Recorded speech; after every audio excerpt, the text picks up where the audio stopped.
फॅन्ड्रीपासून सैराटपासून बरेच चित्रपट केली. शत्रुघ्न सिन्हा हे आपल्या समाजाचा आहे, वडार समाजाचा आहे. नागराजांना पण करमळ्यात असताना सतत घरात वाद असायचा, भांडणाचा घेऊन. आणि कधी कधी आमच्यात भांडणं झाली तर आम्ही मुद्दाम त्याला खोटं सांगायचं. सगळ्यात जास्त माझ्यावर जर प्रभाव कोणाचा असेल तर नागराजांचा. जास्त करून मी मार खाल्ला असेल तर तो अभ्यासासाठी. तिन्ही भावांनी मला चोपले. ट्रेनने विदाऊट तिकीट, टीसी आला तर संडासात लपणे. आर्ची आणि परशालाच निवडलं कसं काय? 2200 किलोमीटर मी कास्टिंगसाठी फिरलेलो. आकाश एका स्टोवरती कुठं टाकून बसलो होता. असं त्यावेळेस एक पहिलवान आणि एक असा साधा सरळ खाली लिहिलं अन्न परशा भेटला. अजून पण मला त्यातले अर्धे पैसे मिळाले नाही. मी गेलो होतो शूट करून. तू शूट कर ये दीदी तेरे साथ नाही नव्हती इधर चित्रकॉम.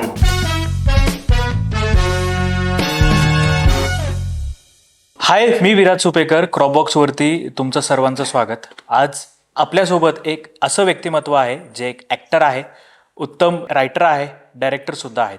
आणि येस, एखाद्याला झिरो टू हिरो करायचं म्हणजे त्यांची दृष्टी तुमच्यावरती पडलीच पाहिजे.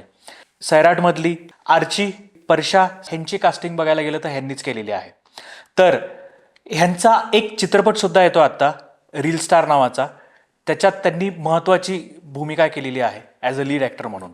तर आपण त्यांचं स्वागत करतोय, भूषणदादा मंजुळे यांचं. भूषणदादा, खूप चांगलं वाटलं तुम्ही आमच्या शोवरती आलेत. फॅन्ड्रीपासून सैराटपासून बरेच चित्रपट केली, जे की म्हणजे मास्टरपीस आपल्या इंडस्ट्रीला मिळाला असं म्हणायलाही काही हरकत नाही. तर तुमची सुरुवात कशी झाली ते सांगू शकाल का? माझे मोठे बंधू अण्णा नागराज मंजुळे हे पुणे युनिव्हर्सिटीत शिकत असताना, MA असताना त्यानंतर त्यांनी एक नगरमध्ये ॲडमिशन घेतलं, मास कम्युनिकेशन, मास मीडिया ह्या अभ्यासक्रमाला. आणि तिथे शॉर्ट फिल्म तयार करता येते हे पहिल्यांदा कळालं. आणि तसं तर खूप लहानपणापासून पिक्चरची खूप आवड सगळ्यांना घरातच. माझे वडील अमिताभ बच्चनचे खूप मोठे फॅन. म्हणजे टीव्हीला जरी भारत पाकिस्तानची जरी मॅच लागली असेल आणि चुकून त्यांना कळालं की बाबा फिल्म आहे, कुठली डॉन असेल, कालिया असेल, शोले लागलेली असेल, तर हमखास वडील मॅच बंद करून आम्हाला बच्चनची फिल्म लावायला सांगायचे. आणि आम्हीही खूप आनंदानं त्यांच्याबरोबर ते सगळं विसरून फिल्म बघत बसायचो. कारण की ते खऱ्या अर्थानं एक जिवंत प्रेक्षक, बच्चनचे डायहार्ड फॅन म्हणता येईल. ते जे काही कॉम्प्लिमेंट द्यायचे त्यांच्या भाषेत, ते 3री 4थीपर्यंत शिकलेले होते. पण ते ज्या पद्धतीनं ॲप्रिशिएट करायचे, बच्चनची फाईट असेल, डायलॉग्स असतील, आणि ते ऑरा असायचं. आणि ते एकदम मित्रासारखं बोलायचं. अरे काय फाईट करते रे ते बच्चन, म्हणजे एकदम मित्रासारखं. आणि एक माझ्या आईला पण पहिल्यापासून आवड की सिनेमा पाहण्याची, थिएटरला जाऊन. त्या काळी म्हणजे माझा जन्मही नसेल त्यावेळेस आई जामखेडला राहिला असताना थिएटरला जाऊन फिल्म बघणं. आणि वडील पण तितक्याच आवडीनं तिला सिनेमा दाखवायचे. म्हणजे कुठंतरी ह्या गरिबीमध्ये कुठंतरी विरंगुळ्याचं साधन, किंवा जिथं स्वतःला वेगळ्या इमेजमध्ये, वेगळ्या विश्वात रमवण्यासाठी त्यांना जे माध्यम होतं ते म्हणजे सिनेमा. बरोबर. आणि म्हणजे हे मुळातच सिनेमाचं जे बीज आहे ते आई वडिलांपासून आहे. वडील खूप असे धाडशी, रागीट स्वभावाचे. आणि त्यांचा खूप मोठा व्यासंग म्हणजे माळकरी पण होते ते. काही वयाच्या, मला वाटतं 21-22 वर्षी त्यांनी माळ घातली, ती आजीवन त्यांच्या गळ्यात माळ राहिली. आणि लोकांचा एक त्यानंतर म्हणजे वडिलांनी भरपूर कामं केली. मुकादम म्हणून नांदेडला काही धरणाची कामं केली. वेगवेगळ्या त्यांच्या बोलण्यातून खूप साऱ्या जिल्ह्यांचा उल्लेख व्हायचा. त्यावेळेस कळायचं की वडील खूप फिरले, दुनिया खूप बघितली त्यांनी. आणि मोकळ्या खिशानं जग जो बघतो तर तोच खऱ्या अर्थाने एक ज्ञानाची शिदोरी घेऊन येतो. कारण की तुमच्याकडे पैसा असेल, तुमच्याकडे सुबत्ता असेल, तर तुम्ही वेगवेगळ्या शहरात जाऊन वेगळ्या हॉटेलमध्ये राहू शकता, चांगलं खाऊ शकता. पण मोकळ्या खिशानं तुम्ही जे जग दुनिया बघता तर ते तुम्हाला खूप काही शिकवतं. खरी गोष्ट आहे. तशा एका परिस्थितीतून माझे वडील शिकलेले होते. आणि शत्रुघ्न सिन्हा असतील, अमिताभ बच्चन असतील, ह्यांचे ते खूप मोठे फॅन होते. मला आजही आठवतं की ते चेष्टेत म्हणत होते की काय माहीत, मला माहीत नाही. पण ते म्हणायचे की शत्रुघ्न सिन्हा हे आपल्या समाजाचा आहे, वडार समाजाचा आहे म्हणून. कारण की त्यांना इथं लागलेलं वरण. मग ते सांगायचे की एक दिवशी शत्रुघ्न सिन्हाने खूप आईला त्रास दिला, काहीतरी पैसे मागत होता. मग आईने उचलून शेजारची परात फेकून मारली आणि त्याला तिथं लागली, म्हणून त्याला तो कट होता. म्हणजे हे किस्से आणि मुळात म्हणजे वडिलांच्या बोलण्यातून असेल किंवा माझे मोठे बंधू नागराज अण्णा हे करमळ्यात राहायचे. आणि आम्ही तशी 4 भावंड. गावाकडं वडील म्हणजे सरकारी कामं, मजूर सहकार सोसायटी होती वडिलांची, त्याच्यात जी काही सरकारी कामं भेटायची, गटारीची असतील, विहिरीची असतील, सरकारी विहिरीची, टाकीची, तर ही सगळी कामं वडील करत असताना ते मुख्यत्वे त्यांनी हे सगळं करता करता परिस्थिती पण खूप डाऊन झाली. म्हणजे त्यांनी सगळ्या प्रकारे एनकेन प्रकाराने म्हणता येईल की आम्हाला जगवलं आणि शिकवलं. फक्त त्यांची एक इच्छा होती की बाबा माझी मुलं शिकली पाहिजे. पहिली पिढी असेल की आम्ही सगळे शिकलो आमच्या घरात, की म्हणजे आम्हाला व्यासंग म्हणा, पुस्तकांचा, अभ्यासक्रमाचा त्यातून मिळाला. हे सगळं होत असताना सिनेमाची मुळात जी काही आवड आहे तर ती आईवडिलांकडूनच तयार झाली. आणि ह्या सगळ्या गोष्टींमध्ये की आईवडील अशिक्षित असल्यामुळं होमवर्क काय असतं हे त्यांना माहीत नव्हतं, की ह्यांनी वर्गात काहीतरी ह्यांना घरी काम करायला दिलं, लिखाण करायला दिलं, हे माहीत नव्हतं. अभ्यास करायचा असतो एवढंच त्यांना माहिती. आणि ह्या सगळ्यात मग कधी कधी शाळा बुडवून व्हिडिओ सेंटर असायची गावाकडे, 2 रुपयात फिल्म पाहायची टीव्हीवरती, विसेर असायचं. आणि माझे मोठे बंधू अण्णा पण, नागराजांना पण करमळ्यात असताना सतत घरात वाद असायचा, भांडण असायचं, सारखाच पिक्चरला जातो, सारखंच पिक्चर बघतो.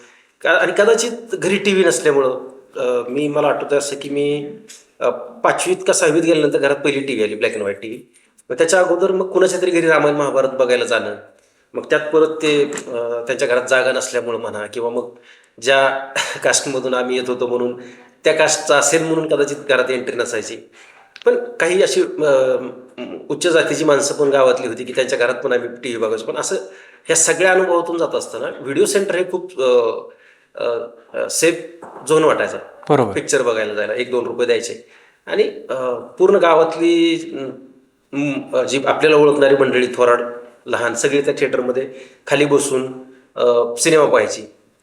त्यात पण आम्ही पाहायचो. कधी कधी तर असं पण मला आठवतंय, प्रसंग आठवतात की पैसे नसायचे तर व्हिडिओ सेंटरला एक जी खिडकी होती, समजा आता इथे खिडकी आणि तिथं ती टीव्ही आहे, तर बाहेरून त्या खिडकीला आम्ही असं तिरकं होल पाडलं होतं खिळ्याने, आणि 2 मित्र आम्ही.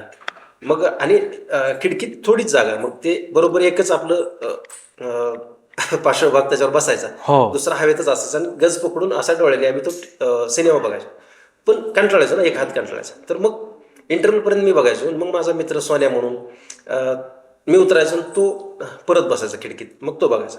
आणि तो सिनेमा संपल्यानंतर संध्याकाळी घरी आल्यानंतर मग कुठंतरी झाडाखाली पटांगणात बसून मी त्याला इंटरव्ह्यूपर्यंतचा सिनेमा सांगायचा आणि इंटरव्ह्यू नंतरचा त्याने मला सांगायचं. आणि कधी कधी आमच्यात भांडणं झाली तर मी मुद्दा म्हणून त्याला खोटं सांगायचं, आणि ते बोलतो हा तर हिरोच नव्हता पिक्चरमध्ये, हिरोईन. आम्ही काही गमती जमती आमच्या असायच्या. आणि हे खरंच आहे की ज्या परिस्थिती, ज्या गावात आणि ज्या लोकांमध्ये वाढलो, म्हणजे शेजारी 18 पगड जातीची सगळी माणसं होती, असं काही ठराविक काही नव्हतं, अशा काही ठराविक संस्थेत किंवा कुठल्या ह्याच्यात मी नव्हतो.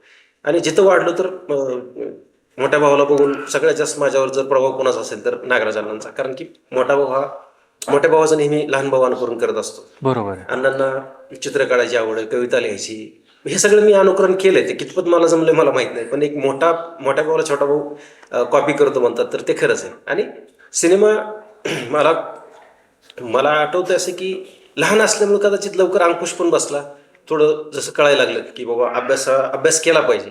आणि शेंडेफळ असल्यामुळं, लहान सगळ्यात असल्यामुळं थोडासा रागीट स्वभाव, भांडण करण्याचा स्वभाव माझा असायचा. आणि ह्या सगळ्यात जास्त करून मी मार खाल्ला असेल तर तो अभ्यासासाठी.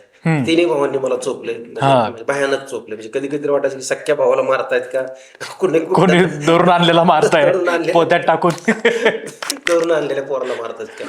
म्हणजे जसा अण्णा करमळ्यावरून जेऊरला राहायला आला तर मग ते वडील अगोदर मारायचे, वडिलाचा धाक होता, पण नंतर मग वडील बंधू जसं आपण म्हणतो तसं अण्णांनी माझे 2 नंबरचे बंधू पैलवान, ते कुस्ती खेळायचे, जास्त करून घरी नसायचे पण तालमीतच राहिले होते. पण ते आल्यानंतर परत मग त्यांचा पण थोडासा अंकुश असायचा.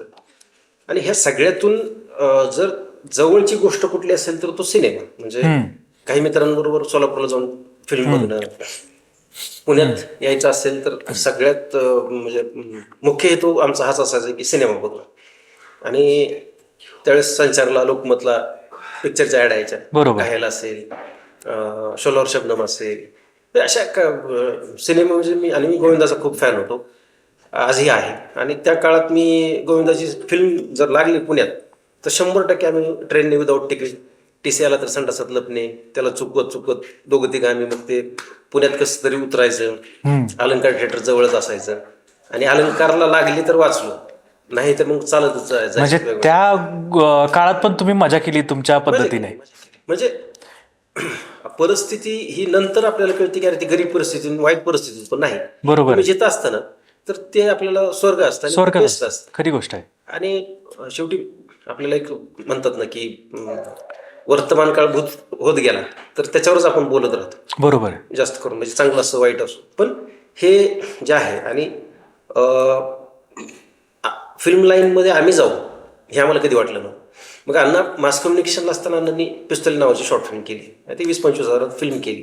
पण त्या फिल्मनं मी ज्या पॉईंट ऑफ व्ह्यू बघतोय, मी ज्या पद्धतीनं या सगळ्यांना बघतोय ना, तर हे माझ्यासाठी खूप मिरॅकल, काहीतरी जादू झाल्यासारखं आहे. कारण की 20,000च्या 25,000च्या सिनेमाच्या मेकिंगवरती डायरेक्ट दबंग 2 बरोबर, दबंग फर्स्ट बरोबर नॅशनल अवॉर्डला स्क्रीनिंग झालं. आणि एका सोफ्यावर सोनाचे सिन्हा अण्णा, काही मान्यवर मंडळी, दिग्गज मंडळी, अंजुम राजेबली लेखक वगैरे, ह्या लोकांबरोबर अण्णाला उठताना बसताना बघून ते मला पण वाटलं अरे खूप छान गोष्ट आहे की ह्या आपल्याला व्यक्त पण होतात. हे सगळ्या गोष्टी तर खऱ्या अर्थानं मला माहितच नव्हतं की कविता का लिहितात, पिक्चर का करतात. हे नंतर अण्णांच्या बोलण्यातून त्यांना बघून कळालं की माणूस फक्त जगतो, खातो, पितो एवढंच नाही, तर त्याला व्यक्त पण व्हायची गरज असते. आणि त्यातून कोण सिनेमा बनवतोय, कोण कविता करतंय, कोण लिहितंय, कविता लिहितंय, ललित लेख लिहितंय, कोण कादंबऱ्या लिहितंय. पण जो माझ्यासारखा आडनेडा माणूस की अजून पण मी शिकतोच आहे, म्हणजे सगळे शिकतच असतात, पण मी खऱ्या अर्थानं मी अजून बघतोय, चाच पडतोय, काय करता येतंय का, हे सगळं चाललंय. आणि सिनेमाचा प्रवास तुम्हाला जसं सांगितलं की खूप ठरवून किंवा असं काय नाही, ॲक्सिडेंटली पण नाही. माझ्या बाबतीत तर मी अण्णांना बघूनच सिनेमाकडे वळालो. पिस्तुल्यामध्ये मी छोटा रोल केला आहे कॉन्स्टेबलचा, आणि ते खरा माझा खरा पोलीस ड्रेस आहे तो. त्यावेळेस मी पोलीसमध्ये होतो. ओके. सैराट नंतर मी राजीनामा दिला आणि त्या काळात मग त्या फिल्मचं प्रोडक्शन मी सांभाळले. म्हणजे त्यांचे DCचे मित्र असतील होते, पण मी कॅमेरा, ट्रायपॉड हे घेऊन मी फिरायचो. मला खूप आवडायचं यार, आपल्याला कॅमेरा घेता येतोय. आणि माहित नव्हतं कॅमेऱ्यात काय फरक असतो. मला वाटायचं हे कॅमेरा म्हणजे ह्याच्यावरच सगळ्या फिल्म होतात. Z1 नाही का आपला न्यूजचा चॅनल, त्याच्यावरती ते फिल्म केली होती. आणि ह्या सगळ्या गोष्टी जवळून बघितल्यामुळे मनात हे नक्की तयार झालं की अरे आपण अण्णा तर आहेच इथे आता. आणि पिस्तुल्या नॅशनल अवॉर्ड, त्यानंतर तुरंत लगेच फॅन्ड्रीत मी छोटा रोल केला विलनचा. ज्यावेळा मलाच दगड मारतो फिल्ममध्ये, ज्यावेळेच्या बहिणीला मी छेडतो, हागंदारीमध्ये नाही का, ते छाया कदम यांना मी बोलतो. ते नॅचरल. त्यावेळेस पण मी लोकांचं कास्टिंग करत होतो आणि एक दोघांचं कास्टिंग करता करता सगळं कास्टिंग झालं होतं, पण त्या रोलला कोण भेटतच नव्हतं. आणि मी ज्या पद्धतीने करून दाखवायचो तर हे गार्गीच्या डोक्यात आलं, गार्गी कुलकर्णी तिच्या डोक्यात आलं की बाबा भूषण हा चांगला करू शकतो. पण मला माहीत नव्हतं, मी करून घेत होतो, पण मला हे धाडस तयार होणं शक्यच नव्हतं की एका फिल्ममध्ये, ते पण स्टॉकवर शूटिंग होतं, रील्सवर. हा फॅन्ड्री अण्णांचा पहिला सिनेमा की जो रील्सवर शूट झाला. आणि मग हे करता करता त्यावेळेस तर 5D वगैरे कॅमेरे होते, मी त्याला फोटो पण काढायचो, त्याच्यावर शूट पण करायचो. पण नंतर कळालं मला की अरे हे 12 मिनिट काहीतरी रील्स चालते नाही का, शूट म्हणून त्याच्यावर छापलं जातं. आणि मग काही किस्से गप्पा मारताना की अरे आपण लकी आहे नाही का, अण्णाला सगळे म्हणत तू खूप लकी आहे की ह्याच्यावर करतो. पण त्याच्यानंतर त्या लकीच्या मागची पण एक बाजू कळाली की अरे हे तर खूप तगडा ऍक्टर लागतो. चुकलं रिटेक दिला तर हे इतक्या 12,000 13,000 तो रील्स असतो असं त्यांचं म्हणणं. आणि ती एक भीती होती. पण अण्णाची जी स्टाईल होती पिस्तुल्या, आणि कदाचित मला वाटतं की अण्णानं हे पहिल्यांदा केलंय की नॉन ऍक्टर घेऊन पिस्तुल्या केल्यानंतर मग फॅन्ड्रीत आम्ही होतो, जब्या होता. आणि आम्हाला ते विशेष वाटायचं, म्हणजे की पण माहित होतं की हे अण्णा करणार, चांगलंच करणार. कारण की जे काही करतात तर ते बेस्ट असतं. कविता लिहिली, गाणी, चित्र काढणं, हे सगळं बोलणं पण अण्णाचं.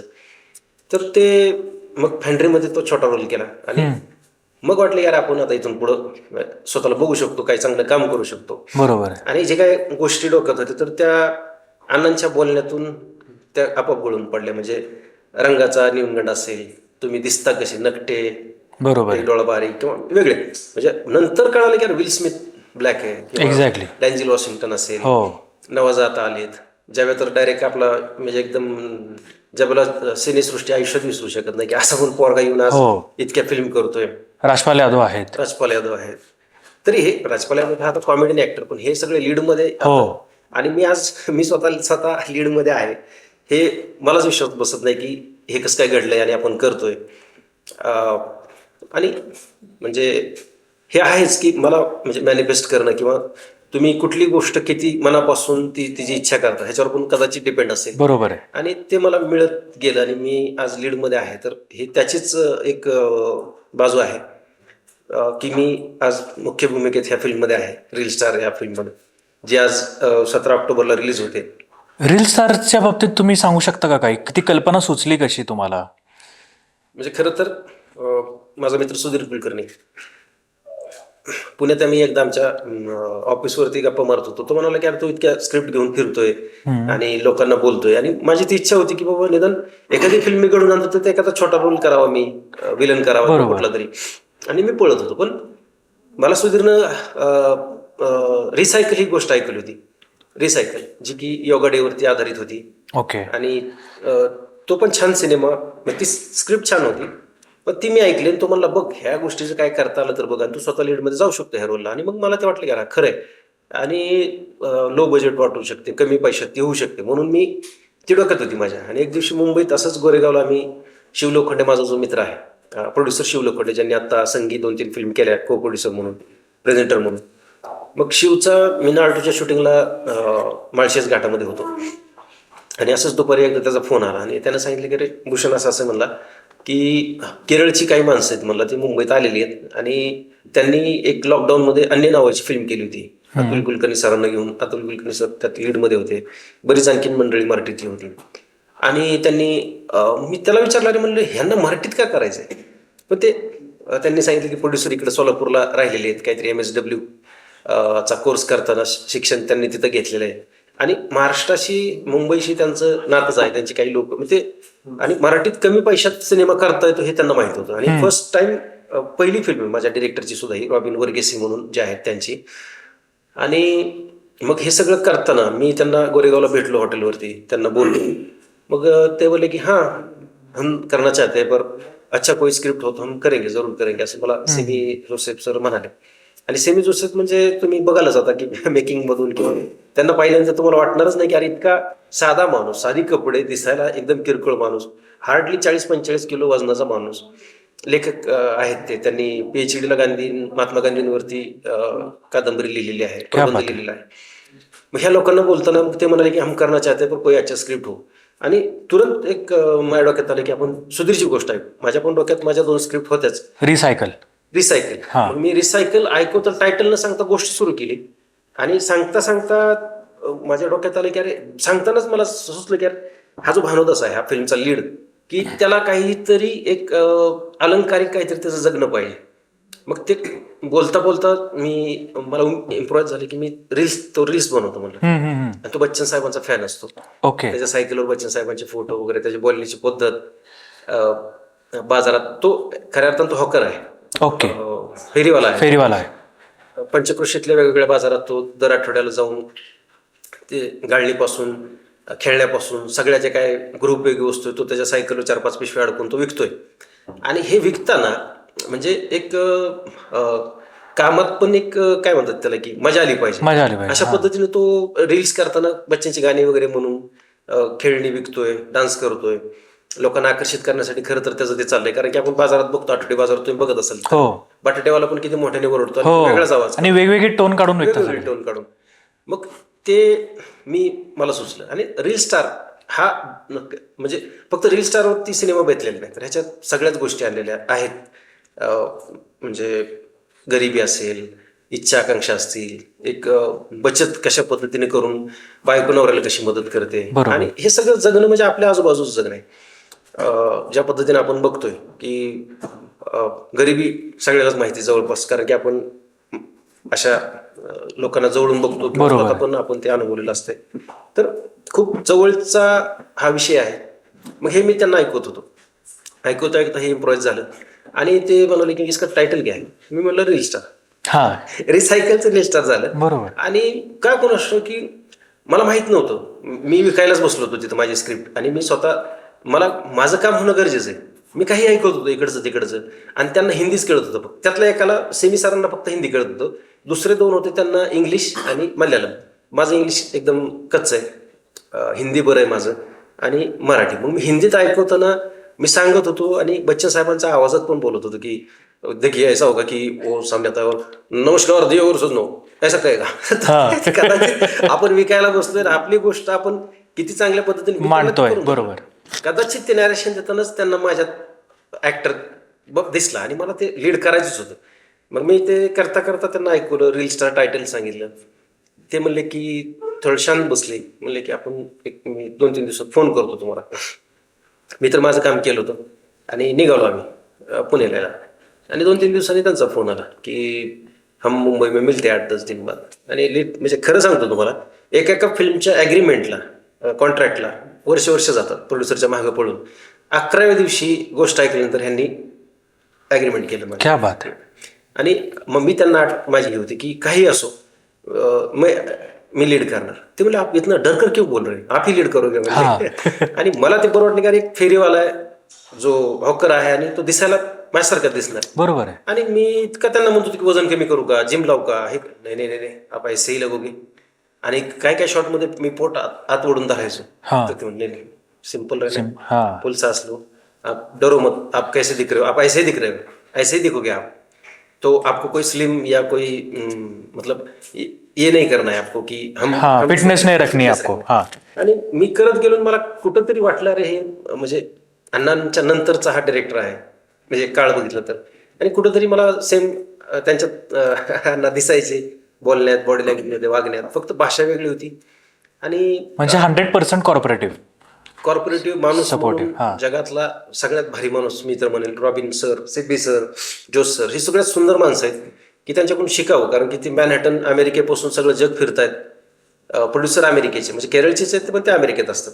अमेरिकेत ही लोक फिरतात, डॉक्युमेंटरी करतात, केरळ बघतात, इतकं फिरतात, महाराष्ट्रातून हे करतात.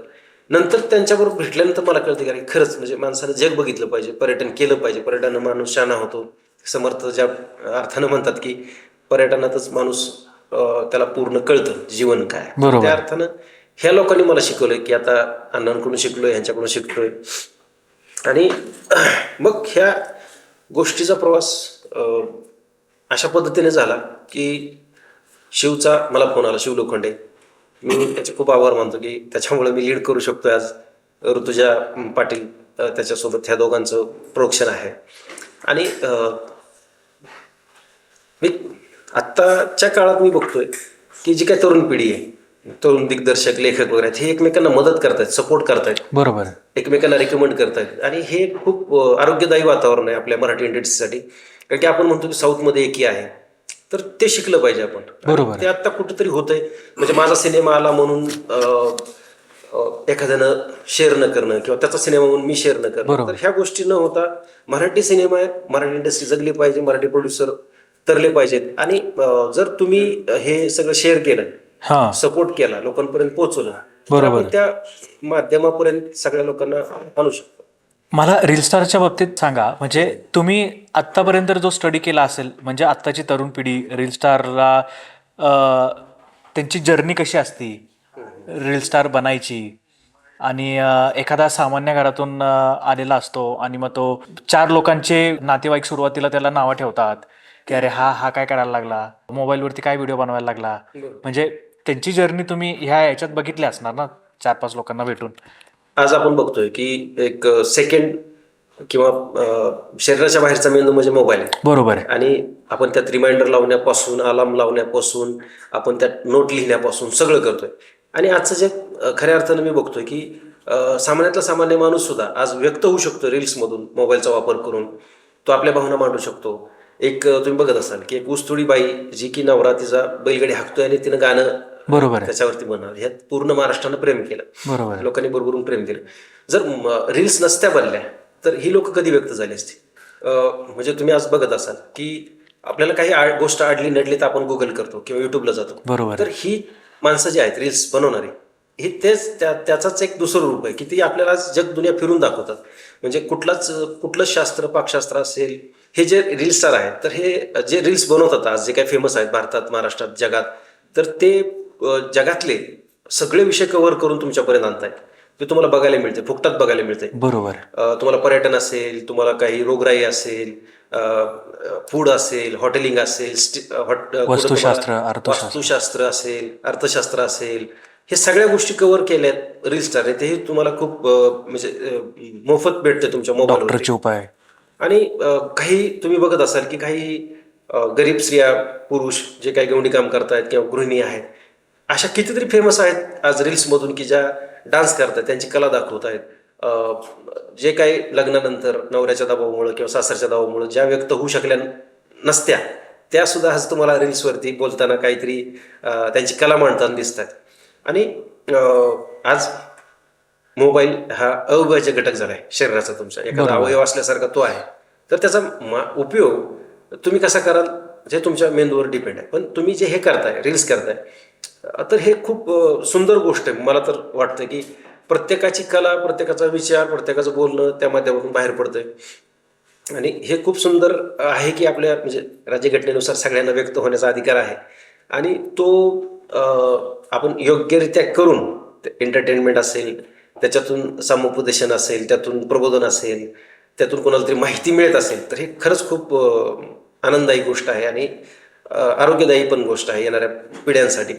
जे काही रील स्टार आहेत आज महाराष्ट्रात, जगात, भारतात, आणि ते सगळं जग एकमेकांच्या जवळ आणतायत. ते आपले कोणतरी नातेवाईक लागतायत, इथपर्यंत आपण त्यांच्याशी अटॅच झालेलो आहोत. बरोबर. मी अशा सगळ्या रील स्टार जे काही आहेत महाराष्ट्रातले, जगातले, भारतातले, त्यांच्या पाठीशी त्यांचा मी आदर करतो, त्यांना सपोर्ट करतो. थोडंसं मी मागे येतो सर. बऱ्याचशा लोकांना अशी उत्सुकता आहे की बाबा तुम्ही अर्ची आणि परशालाच निवडलं कसं काय? आकाशचं कास्टिंग होण्या अगोदर मी 2 व्हीलरवरती, माझ्याकडे डायरी आजही आहे, त्यात लिहिलेलं आहे मी. आणि जवळजवळ 2200 किलोमीटर मी कास्टिंगसाठी फिरलेलो होतो. नगरला त्यावेळेस मी मास कॉमला होतो, मास कम्युनिकेशनला. तिकडं पण मी कास्टिंगसाठी फिरलो होतो, सोलापूरमध्ये, पुण्यात. तर ते सगळं रीडिंग 2200च्या पण पुढं असेल कदाचित, मला आता एक्झॅक्टली आकडा आठवत नाही. आणि मी बरीच लोक बघितली, भरपूर कास्टिंग त्यातलं म्हणजे डोळ्यापुढं होतं. परशा मुळात भेटतच नव्हता. आणि एक जण मला भेटला होता नगरजवळ. मी त्याचं कास्टिंग केलं. आपल्या डोंगरगंजच्या त्या महादेवाच्या मंदिराच्या तिथं कपल सगळे बसतात, तिथं तो एका मुलीबरोबर बसला होता. आणि मी त्याला बघितलं, तो थोडा पहिल्यांदा दचकला. आणि मी त्याला सांगितलं, अरे असं असं. त्याचे फोटो काढून घेतले. ते कदाचित त्यावेळेस त्याला खरं वाटलं नव्हतं. मग ते 1 वर्षानंतर त्या सगळ्या प्रोसेसमध्ये अजून मुलं शोधणं होतं. पुण्यात काही बघत होतो आम्ही. पण ज्यावेळेस मी माझ्या गावाकडे गेलो होतो, जेऊरला, आणि आमच्या जेऊरला रेल्वे स्टेशन आणि त्याच्या बाजूलाच एक सोलापूर नगर रोड आहे. मध्ये काही पानटापऱ्या वगैरे, स्टोव नीट करण्याची दुकानं वगैरे, रिपेरिंगची, फ्रीजची वगैरे अशा आहेत. आणि आकाश तिथं माझ्या गावी तालमीत होता. आमच्या गावाकडं कुस्तीची खूप मोठी परंपरा आहे. गावात 3-3, 4-4 तालमी आहेत आमच्या इकडे. तर तो त्या तालमीत शिकायला होता, म्हणजे मेहनत करायला होता, कसरत करायला होता, प्रॅक्टिस करायला होता. आणि त्याचा पण योग असा की तो 3 वर्षानंतर जेऊरला आला होता. अच्छा. तालमीत मित्रांना भेटायला. त्याचा एक सोमनाथ साळी नावाचा आमच्या गावातला मित्र, त्याचा खास मित्र होता त्यावेळेस. आणि तो त्याला भेटायला आला होता. आणि सोमनाथ साळीचा व्यवसाय हा स्टोव नीट करणं वगैरे असा आहे. सोमनाथ साळी एक स्टोव नीट करत होता, पण आकाश एका स्टोवरती पुट्ट टाकून बसला होता असं त्याच्याकडे बघत. त्याच्या काही गप्पा चालल्या. रस्त्याच्या त्या बाजूने मी चाललो, मी पोरगं बघितलं. आता हे पहिल्याने म्हणल्यामुळं, ते तुपात तेलात मातीत खेळल्यामुळं ते एकदम असं नितळ आणि सुंदर डोळ्याचं पोरगं होतं. मी त्याला बघितलं, जवळ आलो, जवळून बघितलं परत. मग सोमाला बोलतो, सोमा आता काय माझ्या गावातला माझा लहान वयाचा मित्र तो. मग मी त्याला बोलता बोलता विचारलं, अरे कोण आहे पोरगा? म्हणलं असं असं तालमीत असतो हा. आणि मग त्याला पण बोललो. आणि ते एक पैलवान असल्यामुळं, ते एक पैलवानची पद्धत असते बोलण्याची, की आपल्यापेक्षा लहान असला तरी आवाजावर बोलणं. तो म्हणला उठला. तसा मी त्याच्या वयापेक्षा मोठाच, पण तो खूप त्याच्या बोलण्यात मला अर्जव माधुरी असं वाटलं. आणि खूप चांगलं त्यानं इंट्रोडक्शन दिलं मला. मी इकडेच असतो. त्याचं बोलणं आवडलं. पुण्यात तो वाकडला होता त्यावेळेस राहायला. आणि त्याचं दिसणं, त्याचे नाक, डोळे, आणि आजचा पेक्षा आता तो व्यायाम भरपूर करतो, पण त्यावेळेस एक पहिलवान आणि एक असा साधा सरळ गावाकडचा पोरगा जो असतो तसा सुंदर होता. आणि मी अण्णाला मेसेज केला, फोटो पाठवून. खाली लिहिलं, अण्णा परशा भेटला. आणि अण्णांनी डनच केलं. अंकुश गेडांचं पण झुंडला मी कास्टिंग केलं, तर त्यावेळेस पण त्याचा फोटो काढून खाली लिहितो मी, अण्णा डॉन भेटला हा. झुंडचा.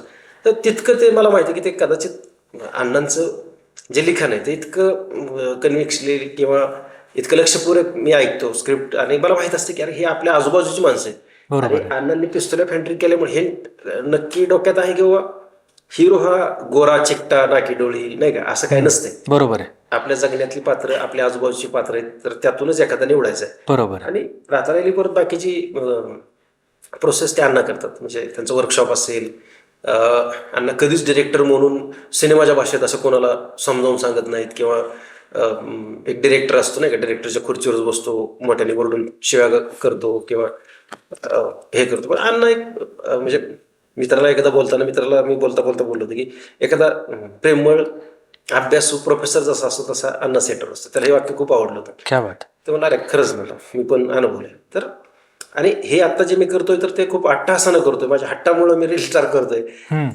वेगळ्या प्रोडक्शनकडे जाऊन मी काम मागून त्यांना विनंती करून मी हा सिनेमा करतोय.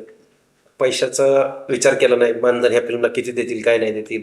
ॲग्रीमेंट सुद्धा जे झालं होतं तर ते सिनेमा करण्यात झालं होतं, की माझ्या कास्टिंगचं नाही, म्हणजे मला किती देणार मानधन ह्याच्याबद्दल नाही. आणि ते खूप अजून पण मला त्यातले अर्धे पैसे मिळाले नाहीत, आणि मी मागत मागत नाही ह्या अर्थाने की बाबा सिनेमाची अडचण आहे, एक एक रुपयातून सिनेमा उभा राहतोय, आणि शेवटी कुठंतरी 4-5 कोटीचा सिनेमा त्यातला आपण लीड, हे म्हणजे खरंच देवा स्वप्न वाटतंय.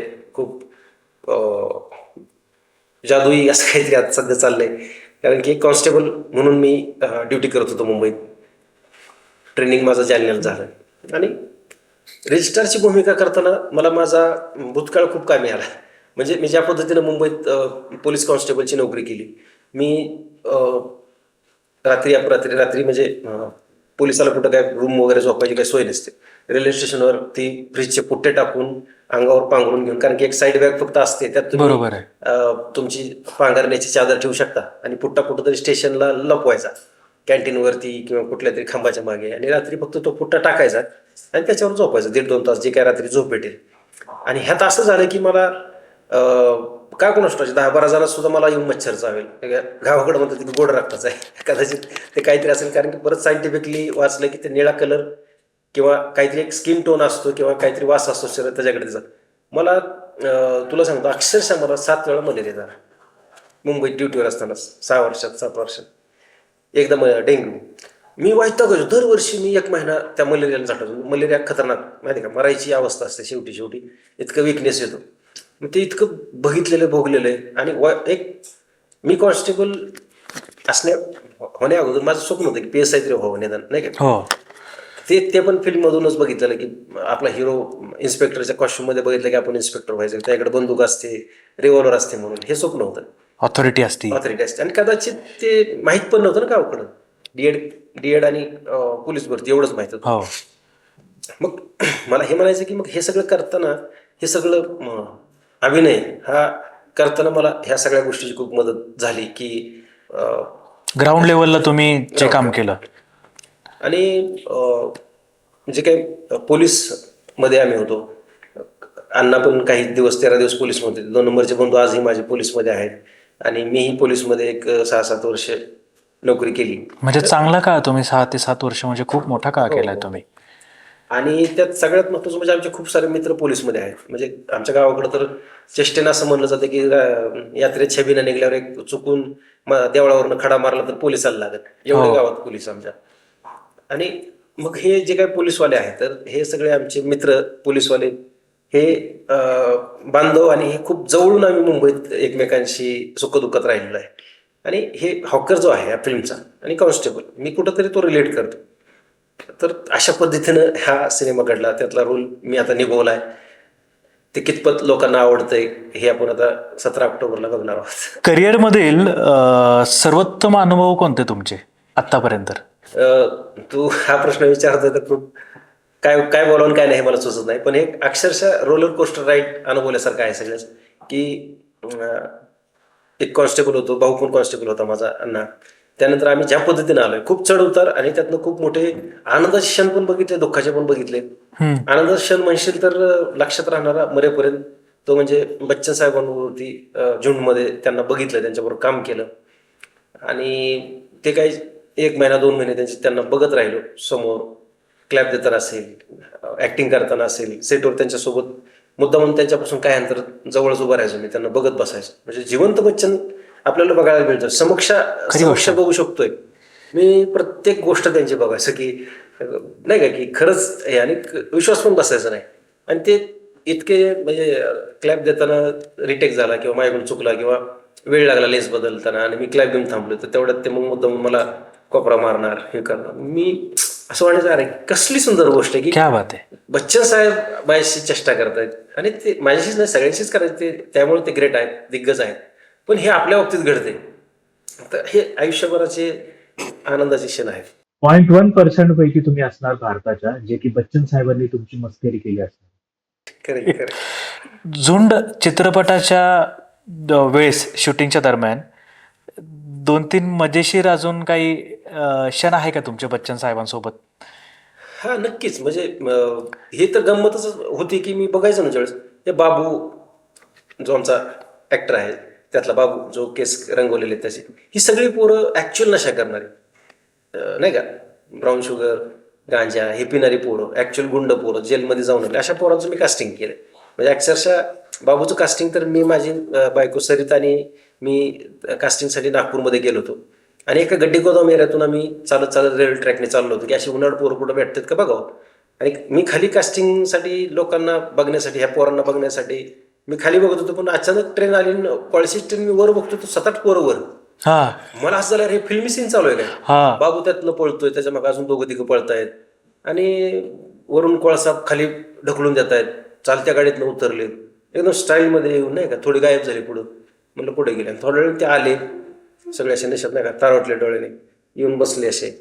आणि सरिता माझ्यासोबत होती आणि माझा मित्र गणेश जसवंत, आम्ही 3 जण होतो त्यांच्याकडे बघतो. आणि तो बाबू तर तुम्हाला माहिती, हार्डली आता त्याचं वय 16-17 असेल, 3-4 वर्षापूर्वी अजूनच लहान. आणि मी गेलो, थांबलो शूट करू, केम शूट कर रहा है. हा, सरिता होती माझ्यासोबत म्हणून मला असं केलं, इधर होतो मी, आपलं गेलो. म्हटलं क्या ये दीदी तेरे साथ नाही नव्हती, इधरच तर बोलला. अरे म्हणलं डेंजर पोरग आहे. आणि मनातच बसलं ते, म्हणजे इतकं त्याचं डायलॉग डिलिव्हरी, त्याचं दिसणं, चालणं, म्हणजे बेफिकर, म्हणजे त्याला आपण जिवंत आहोत ह्याचे त्याला ते माहीतच नसावं, इतकं बेफिकर, इतका उन्हाळतो. म्हणजे ह्या सगळ्या लोकांचं कास्टिंग हे अशा पद्धतीने झालंय. क्या बात आहे. रीलस्टारच्या शूटिंग दरम्यान खूप फनी किस्से घडायचे, कारण की ते मल्याळम, त्यांना मराठी कळत नाही आणि मला मल्याळम बोलता येत नाही आणि इंग्लिश तर माझं खूपच कच्चं आहे. त्यामुळं हिंदी थोडंफार काय कोणाला सेटवर कळत तर ते सेमी सर, आणि सेमी सर नसले तर DOP टीम पूर्ण केरळची, डिरेक्टर केरळचा, त्यांचे असिस्टंट 2 ते पण केरळचे, आणि आपले जे महाराष्ट्रातले 2 असिस्टंट होते तर त्यांना इंग्लिश. प्रत्येक वेळेस तुम्ही ट्रान्सलेटर ठेवून त्यांच्याशी संवाद साधू शकत नाही. मी ज्या वेळेस त्यांना भेटायचो ना, तर ते हातवारे करताना मलाच हसू यायचं आणि बोलायचं हिंदीत, त्यात थोडे इंग्लिश शब्द आले पाहिजे म्हणजे त्यांना क्लिअर होईल. पण हे इतका तास इंग्लिश बोलता बोलता मी अचानकच मराठी गावठी शब्द बोलायचो, मी स्वतः हसायचो. आणि दिग्दर्शकाचं सगळ्यात भारी होतं की ते खूप कमी बोलतात, म्हणजे त्यांच्या भाषेत पण त्या लोकांना पण कमी बोलतात. सेटवर तर मराठीच बोलता येत नाही, सगळे मराठी कलाकार. फक्त मी शॉर्ट दिल्यानंतर ते कट म्हणाले, मी त्यांच्याकडे बघायचो आणि ते फक्त एक म्हणायचे, पक्का पक्का पक्का पक्का. आणि ते पक्का पण त्यांना म्हणता येत नव्हतं, आणि ते बोलले की मला आनंद व्हायचा की अरे हे ठीक आहे, हे म्हणजे ते इतक्या एक्साइटमेंटने बोलायचे, मला त्याची मजा यायची, त्या गोष्टीची मजा यायची. बच्चन साहेबांचा ऑरा डिफाईन करू शकता का? अरे बापरे, मी खूपच अति छोटा माणूस आहे की त्यांच्याबद्दल बोलणं. पण जर का जंगलात, खुल्या जंगलात तुम्ही सिंह, आयाळ असणारा आणि पॉवरफुल पूर्ण तारुण्यातला सिंह ज्या पद्धतीनं तुम्ही समोर उभा असल्यानंतर तुम्ही जे त्याला बघून मेस्मराईज व्हाल, त्या पद्धतीनं भीती पण, आणि ते बच्चन बघताना डोळ्यात आपण किती फिल्म जर डोळ्याकडून सरकतात. म्हणजे मी तर बच्चन साहेबांचा खूप मोठा फॅन आहे. त्यांचे डायलॉग डिलिव्हरी असेल, सगळे असेल, माझ्या समोरून बच्चन साहेब म्हणजे मी एका शब्दात म्हणू शकतो की 1 मॅन इंडस्ट्री. म्हणजे बॉलिवूड, टॉलिवूड, हॉलिवूड, तसं हे बच्चनवूड आहे. तर सगळ्या प्रवासामध्ये वहिनींची कशी साथ आहे तुम्हाला? हां. मी ज्यावेळेस ह्या क्षेत्रात मी आलो म्हणजे मला मास कम्युनिकेशन करू वाटलं, अण्णांनी केलं. तुम्हाला ज्या अर्थाने सांगितलं की अण्णांना अनुकरण फॉलो करत आलो अण्णांचं. आणि हे सगळं बघितलं रे, मला पण वाटलं की आपण पण शिकावं, हे माध्यम शिकावं, काय असते स्क्रिप्ट, काय असते फिल्म, कशी एडिट केली जाते, काय असते. निदान एक डिप्लोमा कोर्स व्हायला का पण आपण करावा. म्हणून मास कम्युनिकेशन गेल्यानंतर सरिता माझी ज्युनियर, माझं 1 वर्ष झाल्यानंतर मी सेकंड इयरला गेल्यानंतर ही ज्युनियर म्हणून फर्स्ट इयरला आली. आणि माझ्या एका शॉर्ट फिल्मला, जाहिरात नावाच्या शॉर्ट फिल्मला ही असिस्ट करत होती. आणि एक माणूस म्हणून शेवटी आपल्याला माणूस पहिल्यांदा भावतो, नंतर त्या बाकीच्या गोष्टी. आणि मला ती माणूस म्हणून खूप आवडली. आणि प्रेम व्हायला काय लागतंय मग, मला तर वाटतं की माणूस आवडला की माणूस तर आहेच. प्रेम. आपण एक रॅपिड फायर राऊंड घेऊयात. फक्त 1 लायनरमध्ये तुम्हाला उत्तर द्यायचं आहे. आवडता दिग्दर्शक, नागराज मंजुळे. आवडता डायलॉग, वडपाचे. आवडता पदार्थ, मटन. वरपूर, कांद्याबरोबर. शेवटचा पाहिलेला चित्रपट. शेवटचा म्हणण्यापेक्षा शेवटचा आवडलेला चित्रपट कांतारा. Very good. पोलीस की अभिनेता, नक्कीच अभिनेता. रील्स की सिरियल. रील्स, आणि त्यासोबत रील स्टार आहे. गावातल्या तरुणांनी मोठे स्वप्न पाहायचे असेल आणि मोठं व्हायचं असेल तर तुम्ही त्यांना काय सांगणार? हा, म्हणजे गावातले असो किंवा शहरातले असो, कुठलाही तरुणी असेल तर त्यांनी फक्त एक केलं पाहिजे, स्वप्न बघितलं पाहिजे. हे स्वप्न बघण्यासाठी काय केलं पाहिजे किंवा ते पूर्ण करण्यासाठी काय केलं पाहिजे ह्या तर वेगळ्या गोष्टी, पण मुळात स्वप्नच बघितलं पाहिजे. तुम्ही एक काहीतरी टार्गेट ठरवलं पाहिजे, त्याचं तुम्ही मॅनिफेस्ट केलं पाहिजे, किंवा मला हे व्हायचंय, मला हे करायचंय, अशा पद्धतीनं तुम्ही स्वप्न बघितली पाहिजेत. मी तर म्हणतो ते करण्यासाठी किंवा त्यासाठी निश्चितच प्रयत्न तर आहेत. त्याच्यासाठी तुम्हाला प्रवास करावा लागेल, फिरावे लागेल. प्रवासाची सुरुवात केल्यानंतरच कुठंतरी जाऊन तुम्ही एका मुक्कामाच्या ठिकाणी किंवा मंजिलच्या ठिकाणी तुम्ही जाणार आहात. बरोबर. तुम्ही प्रवासाला सुरुवात केली पाहिजे. प्रवासाला सुरुवात करणं म्हणजे स्वप्न बघणं असं मी समजेन. बरोबर. आणि सगळ्यात महत्वाचं म्हणजे आत्ताचे जे तरुणी आहे, म्हणजे त्यांना जर कधी चित्रपटमध्ये यायचं असेल तर त्यांनी सुरुवात काय करावी जेणेकरून त्यांचे स्वप्न पूर्ण होतील त्या क्षेत्रात? हा, म्हणजे एक तुम्ही स्पेसिफिकली एखादं क्षेत्र निवडून त्याच्यातच तुम्हाला करिअर करायचं, तर मी पहिल्यांदा म्हणेल की तुम्ही त्याच्या दोन्ही बाजू बघितल्या पाहिजे. तुम्ही तुमच्या स्वतःवर किती जणांची जबाबदारी आहे, तुम्ही आर्थिकदृष्ट्या सेफ आहात का, तुम्हाला आर्थिक मदत होणार आहे का घरून, ह्या सगळ्या गोष्टी बघूनच तुम्ही स्वप्न बघितली पाहिजे फिल्म मेकिंगमध्ये किंवा फिल्म करिअरमध्ये तुमचं करायचं तर. आणि मी तर म्हणेन की हे एक जुगाराचं स्वरूप आहे फिल्म मेकिंग. म्हणजे तुम्ही झाला तर एका रात्री स्टार व्हाल, नाही तर तुम्हाला खूप स्ट्रगल करावं लागेल. आणि हे सगळं करताना तुमच्या हातात काहीतरी मिळकत, डेली मिळकत, मंथली तुमचा काहीतरी इन्कम पाहिजे. ह्याला तुम्ही सेकंडरी समजून ह्याच्याकडे बघितलं पाहिजे, फिल्म मेकिंगकडे. ऍक्टर व्हायचं, ऍक्टर्स व्हायचंय तर, आणि फुलफिल पूर्ण त्याच्याच मागं तुम्हाला लागायचं तर ह्या तर बाजू आहेतच की तुमचं पोटपाणी बघून तुम्हाला घरून कुठून आर्थिक मदत आहे का, हे बघूनच तुम्ही केलं पाहिजे. नुसतं एखाद्या वेड्यासारखं स्वप्न बघून अंधारात तीर मारल्यासारखं मुंबईलाच पडून गेल्यानंतर मोठं होतंय, मुंबईतच इंडस्ट्रीत आपल्याला रोल भेटू शकतो, हे सगळ्यात चुकीच्या धारणा आहे. कारण की प्रत्येकाला जबाबदारी आहे, स्वतःची तरी जबाबदारी आहे. इतरांची नसली तरी तुमची स्वतःची एक, स्वतःबद्दल एक नैतिकता आहे, तुमची स्वतःची जबाबदारी आहे की तुम्ही चांगलं खाल्लं पिल्लं पाहिजे, तुम्ही चांगलं राहिलं पाहिजे. उद्या जाऊन तुम्हाला लग्न करायचंय, म्हणजे कराच मी म्हणणार नाही, पण करायचं असेल तर तुमच्यावर जबाबदारी येणार आहे. बरोबर. आणि ह्या सगळ्या म्हणजे आजच्या काळात आपण बघतोय की रील्स असतील, मोबाईल असतील, डिजिटल युग ज्या वेळेसपासून आलं, डिजिटल कॅमेरा आले, तर आपण बघतोय की फिल्म मेकिंग, पिक्चर करणं खूप, मला वाटतं की दुरापास्त गोष्ट होती सामान्य लोकांसाठी. काही ठराविक वर्ग होता, काही ठराविक श्रीमंत लोक होते की जे दिग्दर्शक, लेखक किंवा कलाकार, ऍक्टर बनायचे. पण आता डिजिटल युग आल्यापासून सगळ्यालाच वाटतंय की इतकं जवळच झालंय सगळं की आजकाल आपण बघतोय की एखादा हिरोईन बघायची तर ते कधीतरी 8-10 दिवसातून पेपरमध्ये तिचा एखादा फोटो यायचा. बरोबर. किंवा चुकून 1-2 महिन्यात एखादा सिनेमा थिएटरला जाऊन बघायचो आपण. आणि आता तर असं झालंय की प्रत्येक ऍक्टर आपल्याला मोबाईलमध्ये दिसतोय, प्रत्येक ऍक्ट्रेस मोबाईलमध्ये दिसते. आता तेवढी क्रेज राहिलेली नाही. बरोबर. हे सगळं का होतंय, ह्याचा उद्याचा काय सुरुवात आहे, उद्या कसा उगवतोय मला माहित नाही ह्या फिल्म मेकिंगचा, माझ्यासारख्या कलाकारांचा. पण जे काय आत्ता उद्योन्मुख आहेत, ज्यांना येऊन कलाकार व्हायचे, ॲक्ट्रेस व्हायचे, तर त्यांनी स्वतः ह्या गोष्टींचा एक लेखाजोखा करूनच ह्या क्षेत्रात आलेलं बरं. धन्यवाद भूषण दादा की तुम्ही क्रॉपबॉक्सवरती आले, तुमचा अमूल्य वेळ आम्हाला दिलेला आणि खूप चांगलं वाटलं मला तुमच्यासोबत, खूप छान वाटलं तुमच्यासोबत चर्चा करून. आणि येस, तुम्हाला तुमच्या येणाऱ्या चित्रपटासाठी, रील स्टारसाठी खूप खूप शुभेच्छा. थँक्यू. धन्यवाद. थँक्यू. तर सगळ्यांनी येणाऱ्या 17 ऑक्टोबरला रील स्टार हा चित्रपट थिएटरमध्ये जाऊन बघायचा म्हणजे बघायचा.